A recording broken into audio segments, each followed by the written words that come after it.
오늘 드디어 여당 전당대회 당일입니다. 과연 1차 투표로 끝날지 결선까지 가게 될지 관심이 좀 쏠리고요. 또 하나 이 국민의힘 전당대회와 더불어 큰 이슈가 있죠. 김건희 여사의 비공개 검찰 조사를 둘러싸고 일어난 특혜 논란입니다.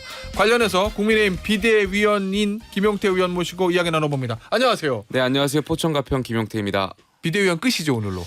뭐 결선 투표가 어떻게 되느냐에 따라서 오늘 끝일 수도 있고요. 아마 결선 투표 간다면 가서 끝날 수도 있는 거고 결과를 좀 지켜봐야 될 것 같습니다. 예, 그러니까 당선자 확정될 때까지 이제 비대위원 임기가 그렇습니다. 지속이 되는 겁니다. 일단 전당대회 얘기하기 전에 이 얘기부터 좀 해보죠. 이 김건희 여사 주말에 조사를 받았어요. 그런데 이제 두 가지 문제가 좀 남는 것 같습니다. 왜 제3의 장소에서 했느냐? 그 다음에 이원석 총장에게 왜 사전 보고하지 않았느냐? 뭐 요 얘기인데 김용태 의원은 이 상황 어떻게 지켜보고 있습니까? 좀 복잡한 것 같아요. 원론적으로 먼저 말씀드리면 당연히 여사의 가장 명예로운 지위는 법 앞에 평등한 시민이라는 지위일 것 같아요. 당연히 국민 누구나 법 앞에 평등해야 되고 성역 없어야 된다는 건 당연한 명제이고요. 다만 이거 좀 정치적으로 들어가면 복잡해지는 것 같아요. 야당은 어쨌든 여사의 이러한 공정한 법 집행과 관련해서 결과적으로 정권 퇴진이라는 목적이 있지 않겠습니까? 그러다 보니까 어쨌든 여기에 대해서 계속 공격하려고 하고 그러한 의도가 있다 보니까 이 사안 정치적으로 또 악용될 소지도 있고 그러다 보니까 수사기관에서 여러 가지 어려운 복잡한 고민을 좀 했던 거 아닌가 생각이 듭니다. 알겠습니다. 지난번에 어젠가요? 비대위 모두 발언에서 이런 발언을 하셨더라고요. 국민의힘이 반드시 넘어야 할 사법 딜레마로 최상병 순직 사건과 김건희 여사 의혹 이 두 가지를 얘기를 하셨는데 그럼 결국 이번 조사로 이 김건희 여사 의혹 요거를 넘어야 된다고 말씀하셨잖아요. 넘을 수 있을 거로 보십니까?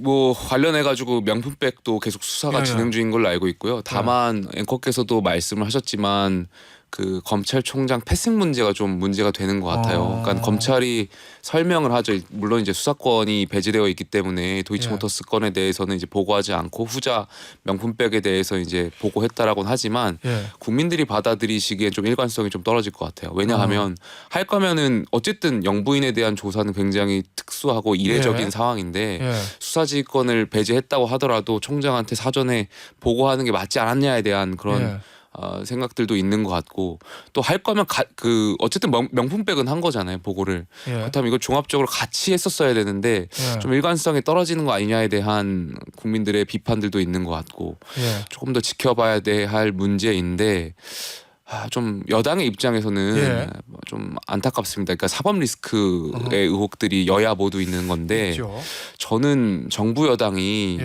뭔가 일 처리할 때 한 번에 좀 나이스하게 처리하면 되는 문제들을 좀 미루다가 마지막에 야당에 이끌려서 좀 처리해 왔던 것들이 있는 것 같아서 이번 건도 그렇고 좀 일 처리가 좀 아쉬운 측면이 여당으로서는 있는 것 같습니다. 일 처리가 아쉽다는 거는 조사를 너무 끌었다. 이 말씀하시는 거예요? 그런 것도 있고 결국에 지금 조사를 하긴 했는데 오히려 지금 이슈도 더 많아지고 가십도 더 많아지는 거 아니겠습니까? 조사 방식이라든지 검찰총장 문제라든지 이러한 것들이 결국엔 정부 여당에 저는 좋지 않을 거라고 생각해요. 그럼 그 얘기는 김건희 여사가 소환 조사까지 받았는데 이왕이면 뭐 포토라인에 서지는 않더라도 서울중앙지검에 출두해서 비공개라도 받았으면 깔끔했을 것을 조사 장소가 제3자기 때문에 야당의 공격 빌미를 줬다. 이런 말씀이신 건가요? 그러니까 방식에 대해서는 과거 이제 전 영부인들의 조사 사례가 있기 때문에 뭐 제3의 장소라든지 할 수 있다라고 저는 판단이 되는데 다만 제가 여당의 일원으로서 지금 계속 말씀드리는 건 사법 리스크가 지금 여당의 특히 여소야대 상황에서 저희가 넘어야 될 사안이잖아요. 정말 영부인과 저희 여당이 떳떳했더라면 말씀하셨던 것처럼 직접 검찰청에 출두하셔서 했더라면 올해 이 문제를 또 깨끗하게 매듭을 지을 수 있지 않았을까 하는 아쉬움이 있죠. 결국 야당에서는 이거 뭐 특혜 조사다, 뭐 황제 조사다, 그리고 김건희 여사가 검찰을 소환했다, 뭐 이런 표현까지도 하던데 김건희 여사 관련된 특검법에 대한 공세는 더 심해질 거라고 보십니까? 그게 결국엔 야당이 이번 건과 관련해서 원하는 목적이다 보니까 예. 어떻게든 정권을 흠집내고 빨리 조기 대선으로 가려고 하고 그게 지금 뭐 방송 4법이니 예. 계속 힘으로 밀어붙이는 여러 가지 뭐 노란봉투법이니 이게 국회 상황과 다 결부되어 있는 것 같아요. 예. 그러다 보니까 이번 건도 분명히 야당은 또 정치적인 고공세를 이어갈 것 같은데 저는 야당이 예. 자가당착에 빠지는 것 같아요. 자가당. 그러니까 말로는 먹사니즘이니 예. 뭐 먹고 사는 문제 민생을 해결해야 된다라고 말씀을 하시지만 지금 국회가 돌아가는 상황들을 보면 방송사법 뭐 이런 것들이 결국에는 정권 특히 언론 환경을 민주당에 유리하게 장악하기 위한 법안들인 거잖아요. 정치적인 법안들인 건데 그러니까 민주당이 말하는 구호가 맞지가 않다 보니까 자가당착에 빠지고 있는 거 아닌가 생각이 듭니다. 그 대통령실에서는 이번 조사로 김건희 여사에 대한 이제 사법 리스크 문제 이게 이제 잦아들 것을 기대하고 있다. 뭐 이런 저 표현이 나오더라고요. 어떻게 보세요, 의원님 보시기에 대통령실의 그 기대가 저 현실화 될 수 있을까요? 아니면 오히려 야당의 공세의 빌미만 줄 것으로 보세요? 뭐 지금 상황에서는 야당의 공세가 더 강화될 것 같고요. 예. 다만 많은 국민들이 검찰이 분열되는 거 아닌가에 대한 우려를 갖고 있죠. 예. 그러니까 지금 검찰의 존립 위기인 거잖아요. 민주당이 뭐 기소청으로 만든다든지 뭐 그런 얘기들 하죠. 뭐 이런 상황에서 예. 대검과 서울중앙지검이 대치하고 있는 이런 모습들, 그러니까 오히려 검찰이 지금 내부 분열로 가고 뭐 일각에서는 어떤 파 말씀하시는 것 같은데 예. 그렇게 분열되는 거에 대한 우려를 갖고 계시죠. 알겠습니다. 지난번에 저희 정치쇼 출연하셨을 때 김건희 여사 소환조사 불가피하다 이렇게 말씀하셨습니다. 네. 저 최근에 저 전당대회에서 4명 후보도 그렇게 얘기했었고 네. 김영태 의원이 머릿속으로 생각하고 있었던 소환조사 받아야 되는 그 방식과 예. 실제로 일어난 방식 일치합니까? 좀 차이가 있습니까? 저는 떳떳하더라면 예. 그러니까 저희가 그리고 여당이 이 사법 리스크를 떨쳐내기 위해서라도 예. 검찰청에 그러니까 비공개라도 예. 출두하셔서 받았더라면 예. 오히려 야당의 정치 공세가 더 심해지지 못하지 않았을까 예. 생각합니다. 예. 여론도 좀 더 잦아들 수 있었을 것이고. 그러니까 저희가 조사를 받긴 받았는데 예. 계속 야당이 비아냥거리는 거 아니겠습니까? 이게 뭐 예. 황제 조사다, 뭐 검찰청을 소환했다 예. 이러한 비아냥에 일부 국민들도 또 동의하시는 분들도 계세요. 네. 그러다 보니까 오히려 한번 조사를 받을 때 좀 더 이렇게 깔끔하게 이런 어떤 논란들이 없도록 했더라면 예. 여당의 입장에서 정무적으로 좋지 않았을까 생각이 듭니다. 뭐 검찰청 4개에도 제3의 장소에서 조사할 수 있으니까 예. 영부인이 과거에도 예. 과거 영부인들도 그렇게 했던 선례가 있고요. 예. 법적으로 뭐 규정 위반 이런 건 아닌데 그 예. 얘기는 김영태 의원의 얘기는 결국 뭐 용산 대통령실이라든지 중앙지검 수뇌부가 정부적인 판단이 좀 부족했다 이렇게 보시는 거예요? 그럼 판단이 있을 수 있다라고 보여지고요. 또 예. 결국에는 검찰총장 문제도 좀 심각하게 보여지는 것 같아요. 일각에서 느끼기에 일종의 총장 패싱. 예, 검찰총장은 검찰청에서 수사하려고 했다라는 기사들도 있고 예. 또 이번 건을 두고 서울중앙지검장과 검찰총장의 생각이 좀 다른 게 보여지는 그런 언론 기사를 접하다 보니 국민들께서는 또 이 건을 보고 다양한 생각을 또 하실 수가 있는 거잖아요. 예. 그 틈을 또 야당이 정치적 공세로 이용할 거고요. 그러다 보니까 정무적인 판단이 아쉽다라는 생각들이 있죠. 알겠습니다. 차기 지도부 입장에서 보면 가장 큰 문제들 중에 여러 문제가 있지만 예, 차기 예. 지도부가 맞닥뜨릴 김건희 여사 문제도 사실 큰 문제인데 일단 조사는 받았습니다. 예예. 그러니까 차기 지도부 입장에서는 뭐 부담 하나는 던 거잖아요. 예예. 근데 또 하나 제2부속실 이거는 어떻게 될 거라고 보세요? 왜냐하면 후보 4명 다 설치해야 된다고 그랬는데 예예. 최근에 동아일보 보도 보면 대통령실 관계자 발로 네. 뭐 저 설치 안 할 것 같다. 예. 필요가 없어진 것 같다. 뭐 이런 얘기들 나오거든요. 글쎄 저는 제2부속실 설치해야 된다고 여러 차례 말씀드린 바가 있는데 예. 제2부속실을 설치 안 할 수가 있을까요? 그러니까 국민 여론이라든지 예. 지금 국정 지지율이라든지 이런 것을 고려해 봤을 때 안 예. 하지 않을 수 없을 거라고 생각됩니다. 지금 여론이라든지 예. 뭐 여당 내에서도 또 특히 야당도 그렇고요. 많은 분들이 동의하는 부분들이 있기 때문에 예.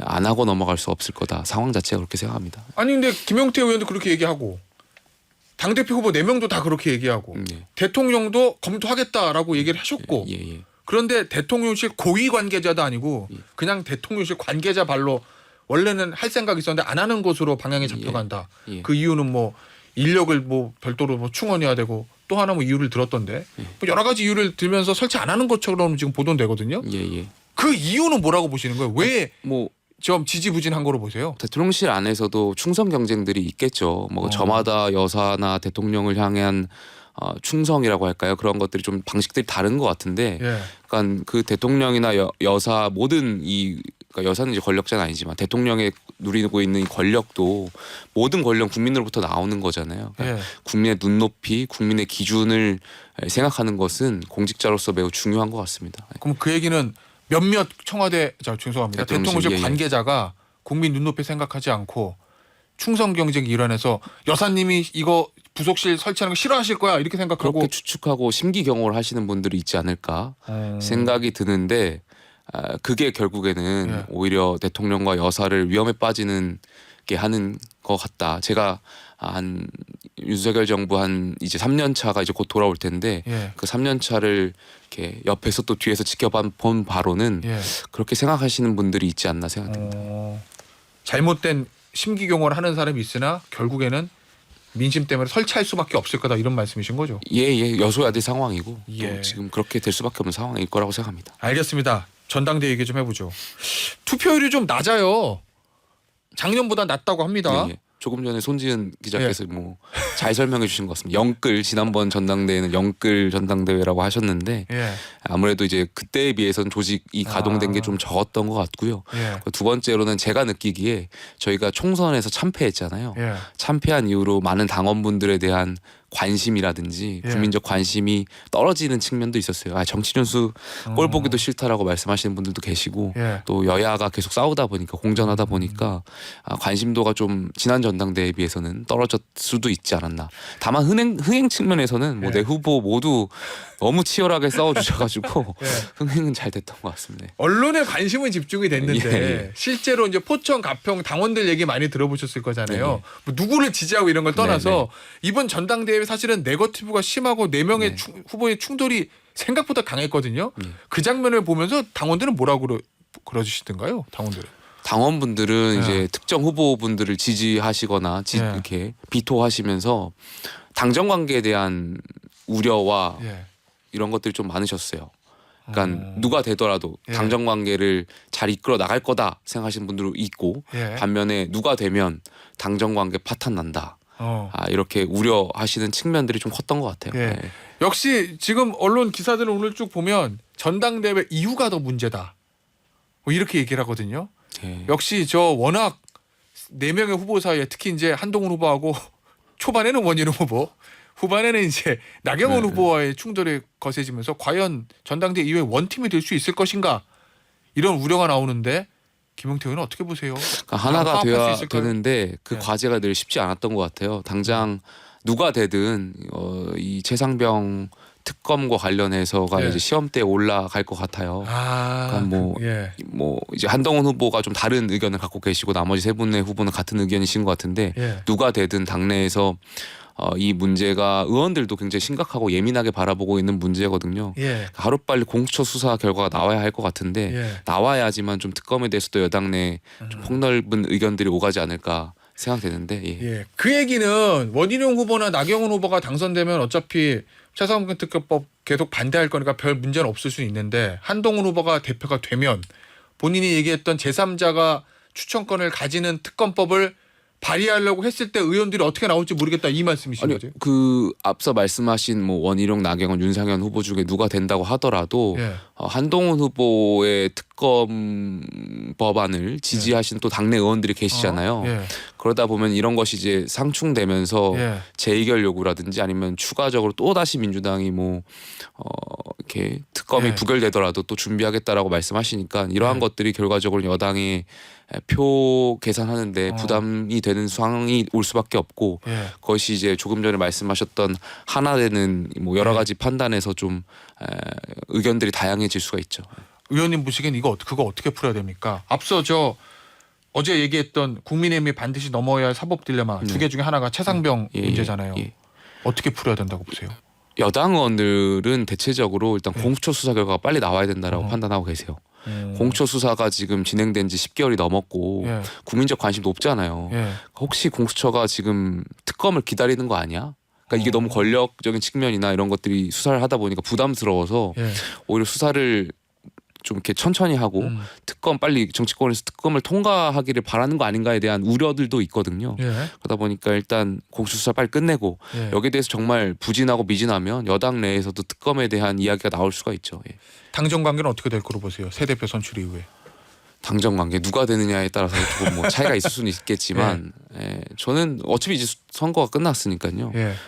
한동훈 후보가 되면 예. 결국에는 대통령실의 레임덕이 올 수도 있다고 생각해요. 다만 그래요? 또 변화가 할 수가 있는 거고.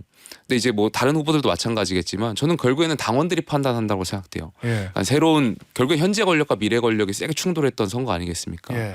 그러니까 저희 당원분들이 어떻게 판단하시냐, 약간 변화를 선택하시느냐, 예. 아니면 당정 관계가 정말 공고해지는 것을 선택하시느냐, 그건 유권자가 판단하실 몫이니까요. 예. 그건 좀 오늘 결과가 어떻게 나오든 모든 후보가 다 승복하고 거기에 따라서 하셔야겠죠. 예. 그러면 당원들의 뜻이 그렇기 때문에 용산 대통령실도 결국 그 당원의 뜻을 따라가야 된다. 이런 말씀이신 거예요? 뭐 당연히 당원들이 선택하신 거에 대해서는 예. 예. 그러니까 누구나 당원 누구나 또 예를 들면 당원은 예. 원희룡 후보나 나경원 후보가 당선되면 아무래도 조금 아직 용산 대통령실 좀 우위에서는 구도가 될 거고 한동훈 후보가 당선되면 당이 좀 우위에서는 구도가 될 수도 있는데 예. 용산 대통령실도 그 흐름에 순응해야 된다.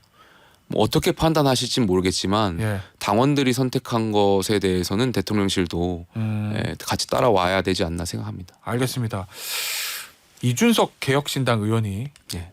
이런 얘기를 했습니다. 네네. 모든 문제는 딱 한 사람 때문이다. 예. 임기 단축 개헌 갑시다. 어떻게 보십니까? 이준석 의원의 이 얘기. 그러니까 뭐 4년 중임제에 대한 논의가 오래전부터 정치권에서 나왔었고 예. 저는 뭐 진지한 논의가 필요하다라는 데는 동의해요. 다만 예. 지금 이준석 의원이나 야당이 주장하는 4년 중임제라든지 여러 가지는 결국에는 감정적인 문제라든지 아니면 현임 대통령에 대한 예민한 문제를 끌고 들어갈 수밖에 없는 거잖아요. 그렇게 예. 되면 여야가 또 정치적으로 공방하고 진영 간 대결이 더 고착해질 수밖에 없어요. 예. 여당도 여당 내부죠. 야당 계속 그렇게 정권 흔들려고 한다면 여당도 어떻게든 정권을 지켜야 된다라는 당원으로서의 역할이 있기 때문에 충돌할 수밖에 없고요. 이 문제는 좀 이성적으로 접근해야 될 거라고 생각합니다. 이준석 의원의 문제 제기가 좀 순수하지 못한 측면이 있다 이런 취지신 건가요? 결국에는 정권을 공격하기 위한 그러니까 진정성이 의심받을 수도 있다라는 거죠. 그렇기 때문에 예. 이거는 또 차기 대통령 후보들이 예. 본인들의 공약이라든지 이런 걸로 내놨을 때 좀 진정성이 좀 되지 않을까 생각합니다. 알겠습니다. 의원님 결선 투표 갈 것 같아요? 안 갈 것 같아요? 이런 거 물어보면 안 되죠. 진짜 모르겠습니다. 정말요? 예, 진짜 모르겠습니다. 알겠습니다. 누가 될 것 같아요? 이런 것도 물어보면 안 되죠. 오늘 인터뷰는 여기서 마무리하도록 하겠습니다. 새 지도부 출범한 다음에 한 번 더 모셔서 얘기를 좀 들어보도록 하죠. 예, 감사합니다. 지금까지 국민의힘의 김영태 의원이었습니다. 감사합니다.